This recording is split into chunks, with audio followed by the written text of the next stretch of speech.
Hello everyone, Jolene here from Bookworm Adventure Girl. Welcome back. I hope that you are all doing well. This is where I talk about the books I'm reading. I like to read diverse books and I highlight Canadian literature. If you are new, thank you so much for checking out my channel. Please hit subscribe and stick around. Today I am going to be talking about all of the books that I finished in October and November, trying to get those done before the end of the year and wrap all of that up. So that is the plan.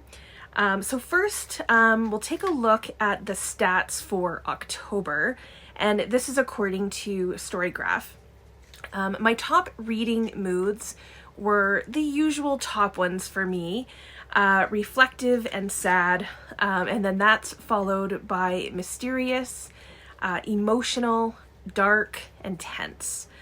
Then lighthearted, inspiring, hopeful, and funny. Pretty good mix there. Pace is also pretty consistent with my usual.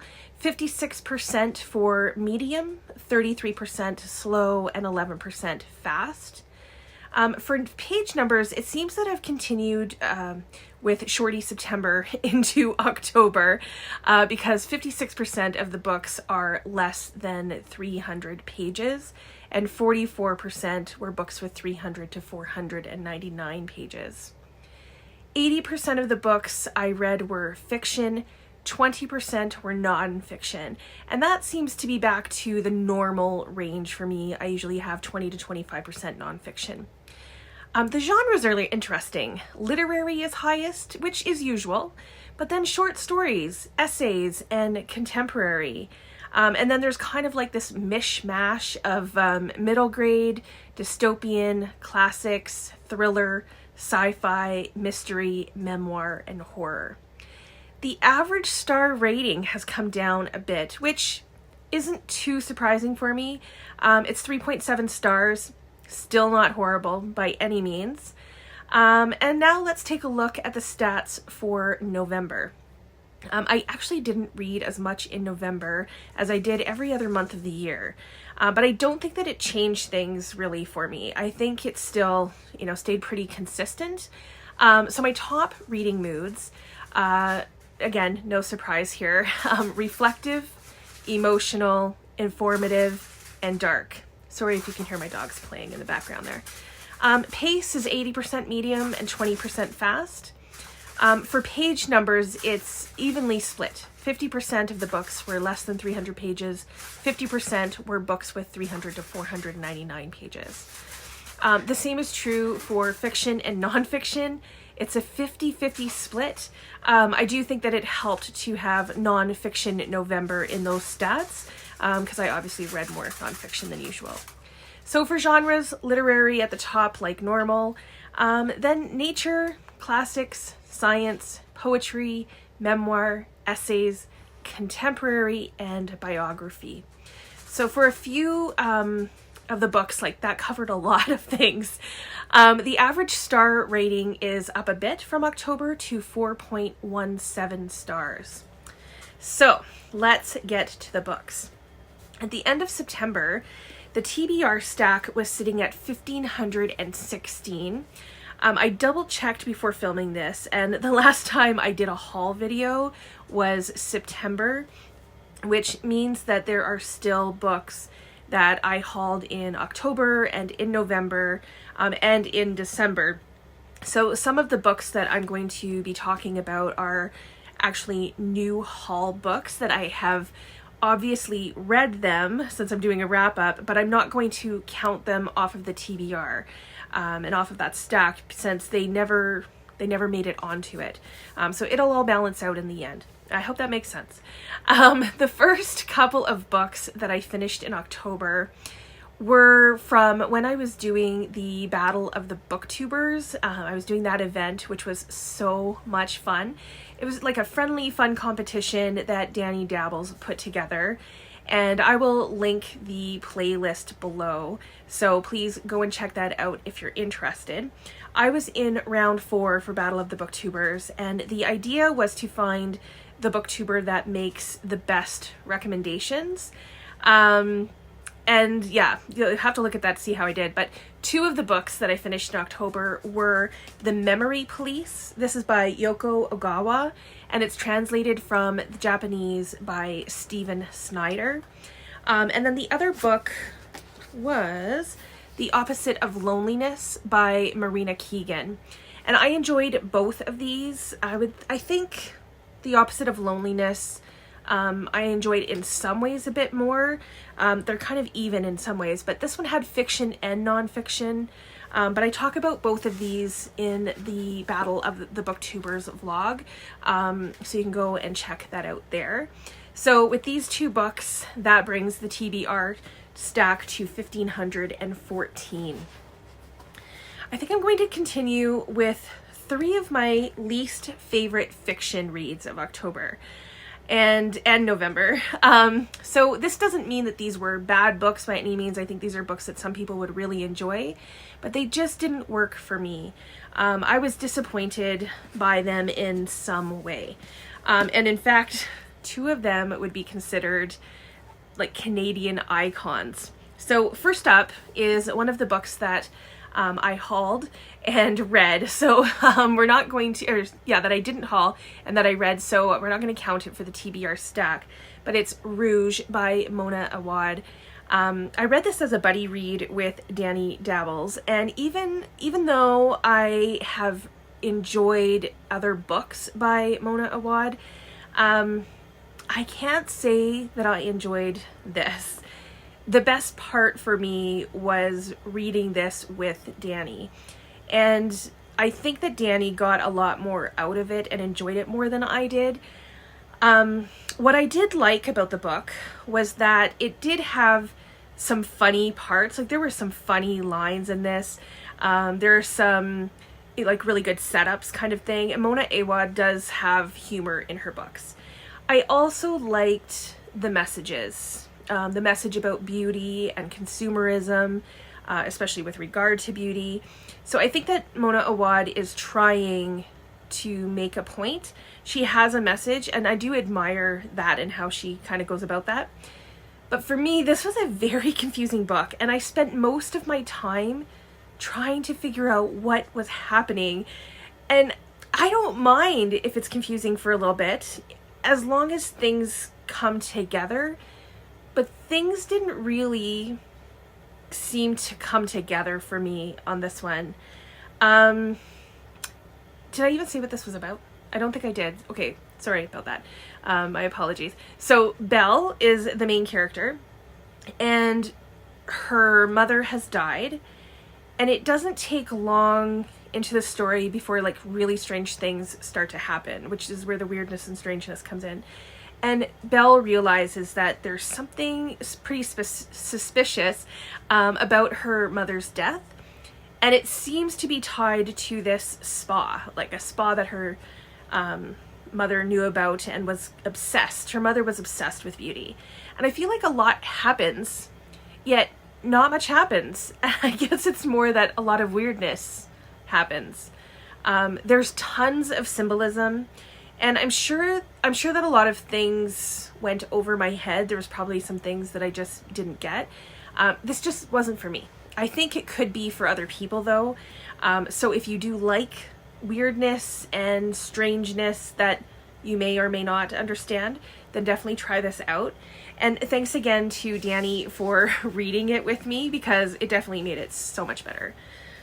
Another disappointment for me was Old Babes in the Woods, or in the Wood. And this is by Margaret Atwood. And this is a short story collection.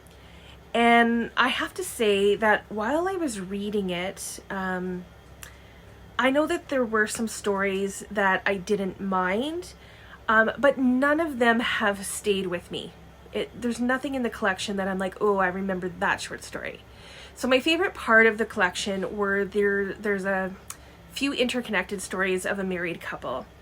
And that was done quite well. And if you like short stories and you're a fan of Margaret Atwood, then definitely I would say have a go, check it out.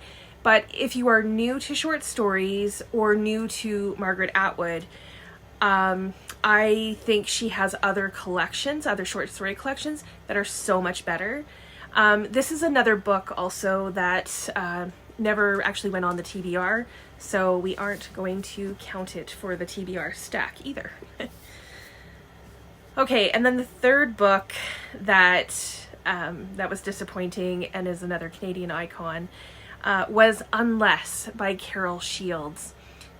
It kind of reminded me of the Jane Urquhart book that I read earlier, that we read with the Reading Across Canada book club, that we read earlier in the year. So the writing was good, the prose was good, but I wasn't invested in the story. The story is about Rita. We spend most of the time in Rita's head. She's a writer and translator, a mother of three daughters, if I'm not mistaken. She's married. She's not exactly a Pollyanna, but she does kind of have this rosy, positive look at life in some ways. And then things change when she finds out that one of her daughters has basically dropped out of university and is sitting on the street corner in Toronto with a placard around her neck, and the placard says, "Goodness." So this could have been a story about mental illness and about the daughter and how her daughter got to, where she is. But it's really about Rita and how Rita tries to figure out how her daughter ended up where she is and the role that she plays in that. And she does it by reflecting on her own life and how she herself has been treated as a woman. And then she also observes her daughter kind of from afar in a way. The writing and quietness of the story kind of had Anne Patchett vibes for me, but I wasn't invested in this story enough to care. So I'm hoping that my next Carol Shields book will be better. So even though, there were 3 books that this is the only one that I can actually count for the TBR countdown. So that brings the TBR stack to 1,513. So we're going to stick with fiction, and these next books are in no particular order or anything like that. So I'm going to start with The Goblin Market and Other Poems. This is by Christina Rossetti. Some of you may remember that I talked about a podcast, this is quite some time ago, like months and months ago, that a friend and I are starting. We have started recording, but it hasn't gone live yet. The first poem that we are talking about is The Goblin Market, which is a poem in this collection, obviously. And it tells quite an interesting story. Christina Rossetti, it was a new author, new poet to me. So I was happy to have been introduced to her and to her work and to this collection. Once the podcast does go live, I will let all of you know as well, so please go and check that out. The next book is actually a children's book, and I read it digitally. It was sent to me by ZG Stories, and it's called Moonbeam Meets the Medicine Man. And this is a children's book by Gail Francis. This is part of a series, and it's about a little girl named Moonbeam who learns about the importance of a medicine man in her community.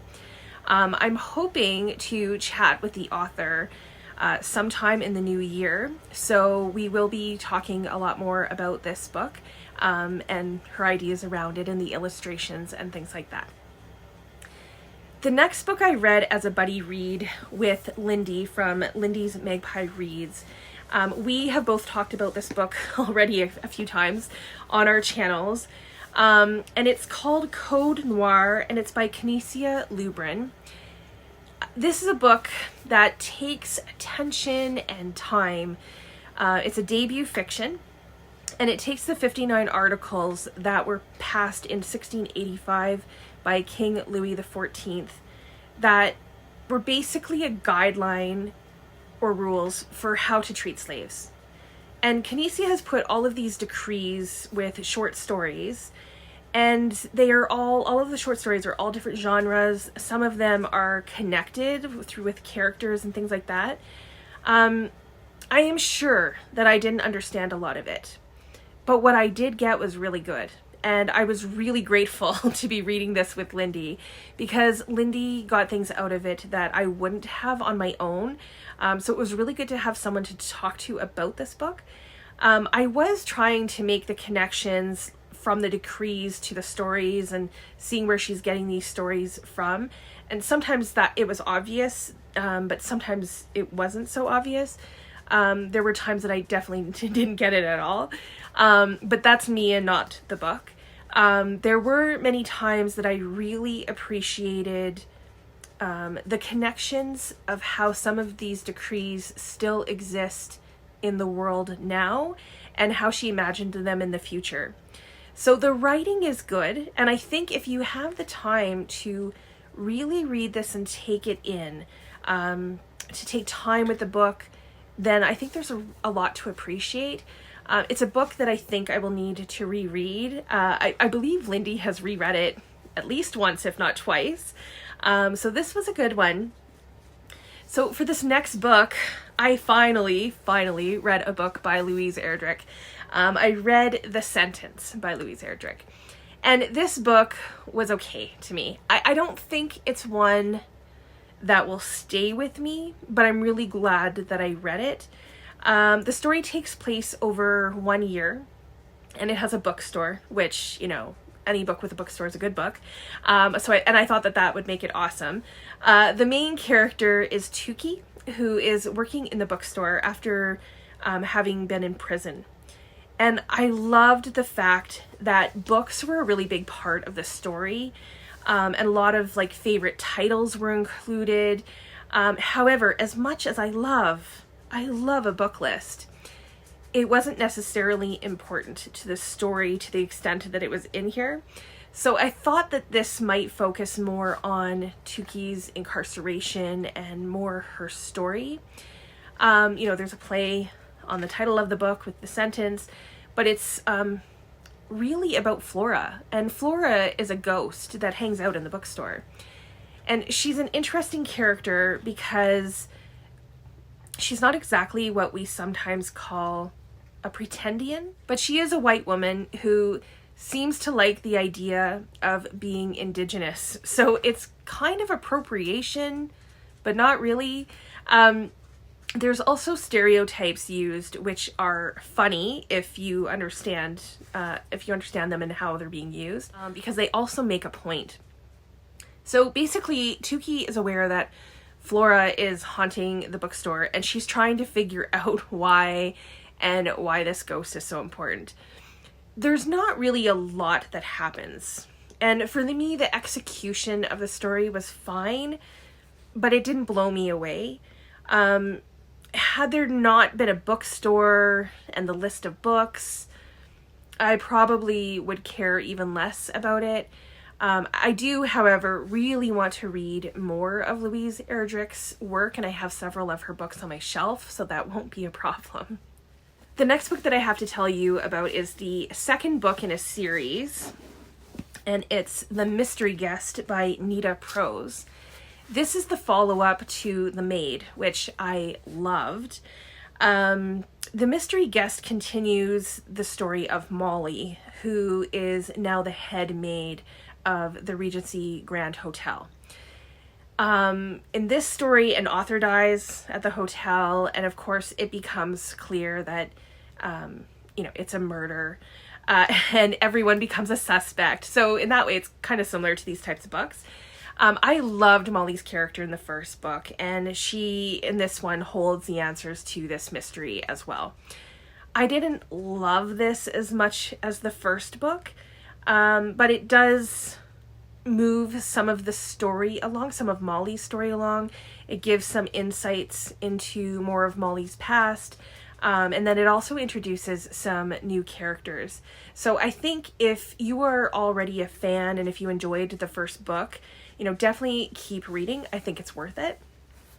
So from these fiction books, I think only 4 of them were actually on the TBR stack. So that brings the stack now down to 1,510. I still have 2 more fiction books to share, and these were my favorite fiction books of the bunch. The first was Are You There, God? It's Me, Margaret, and this is by Judy Blume. This is a YA book, and it's kind of strange because I've only read Judy Blume's books for adults, and I've loved them. But I know that this book had its controversy in its time, and I thought that I'd just give it a go and then watch the film that had come out. So I ended up really enjoying this. It's a coming-of-age story, which I usually love. I also loved the main character, Margaret. I could relate to her in a few ways, especially in the fact that it takes place just before she turned 12, and she moves and has to make new friends. And that was very much true for me as well around that age. And like Margaret, I landed with a good group of friends. And it felt good, to belong, and all of that is good, but it's still a really awkward time in one's life, especially when there's those kind of changes. And I really liked how real Margaret seemed. I liked how she thought. It was funny. She was funny. Her life and issues seemed very real to me. And the same was true for the film as well. The film stars Rachel McAdams as the mother and Kathy Bates as the grandmother. And I watched it right after reading the book. And I loved in the film, I really loved the relationship with the grandmother. I thought it was done really, really well. So this was a feel-good story. If you like coming-of-age stories, then I highly recommend it. The other fiction favorite for me was a book called The Collected Regrets of Clover. This is by Mikki Brammer. And this story is about Clover, who has had some interesting experiences with death at an early age, at a young age, and it kind of inspires her to become a death doula. So in the story, we follow Clover as she cares for people who are dying. And she likes to learn lessons from them as they reflect on their lives. And one of the things that she's interested in is what regrets they have.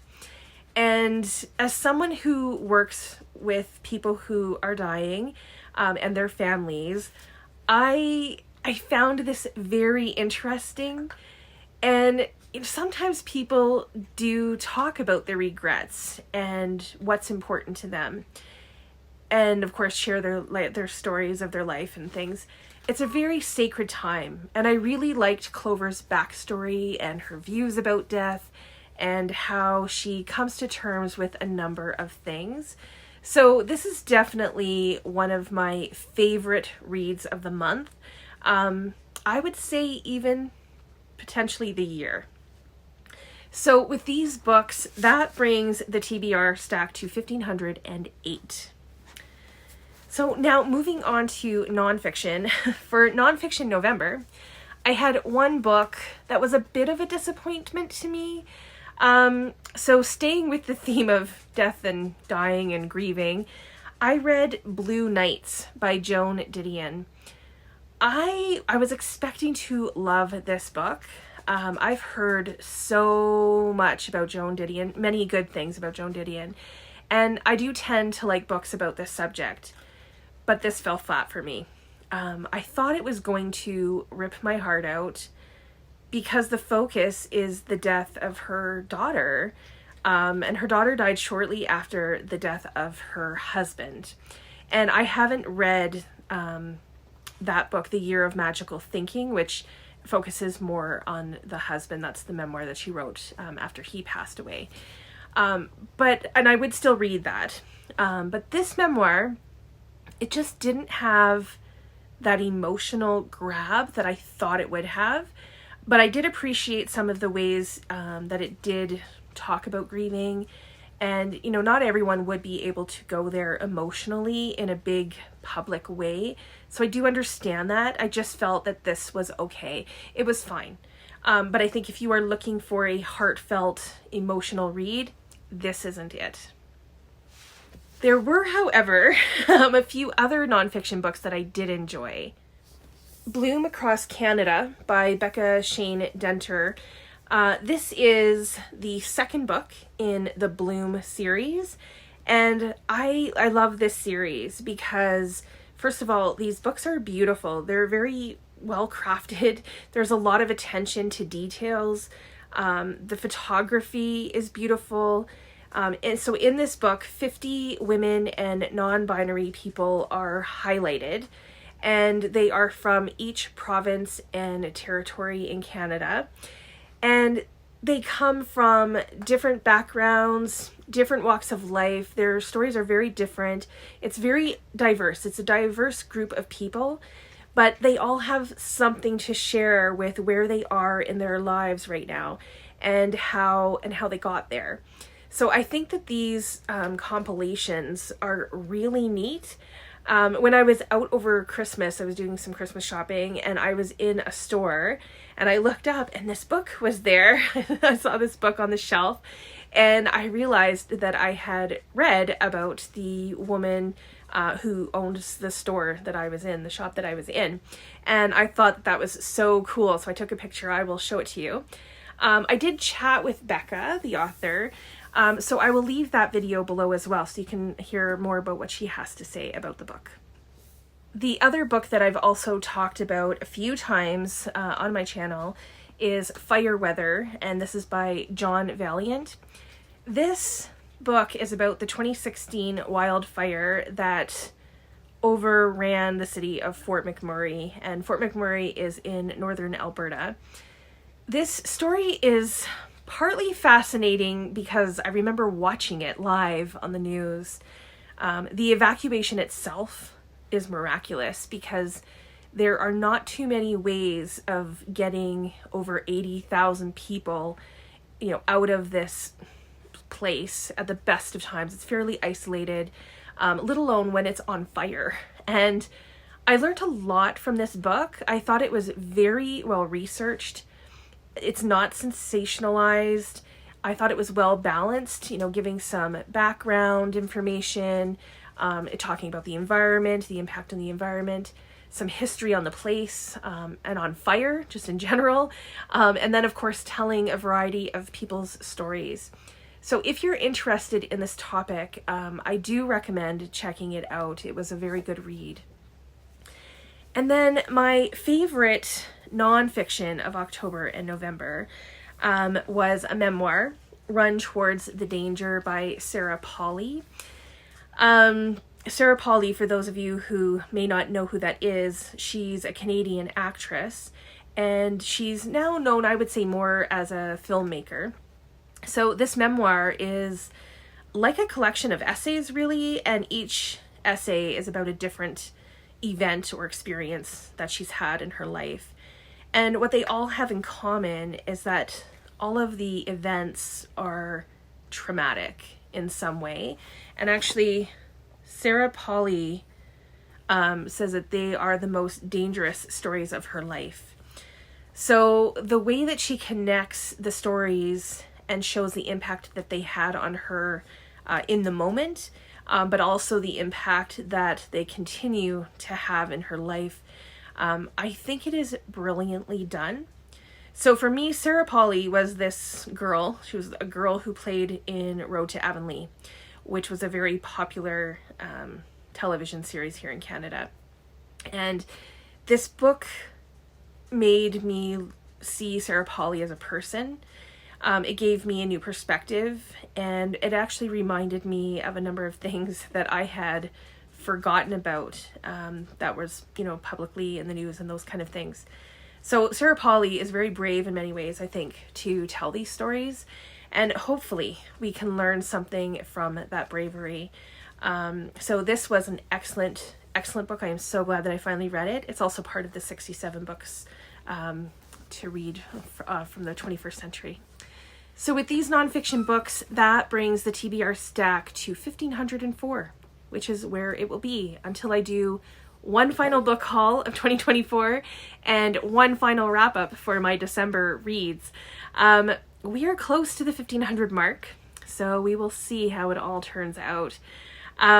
Please let me know if you have read any of these books that I talked about today, or if you are interested in any of them, if you're hoping to read any of them. Did you have a favorite fiction or nonfiction book in October or November that you would recommend, that you think that I should read? If you aren't feeling chatty, not a problem. You can leave how about a calendar emoji to let me know that you are here, and I'm happy to see that.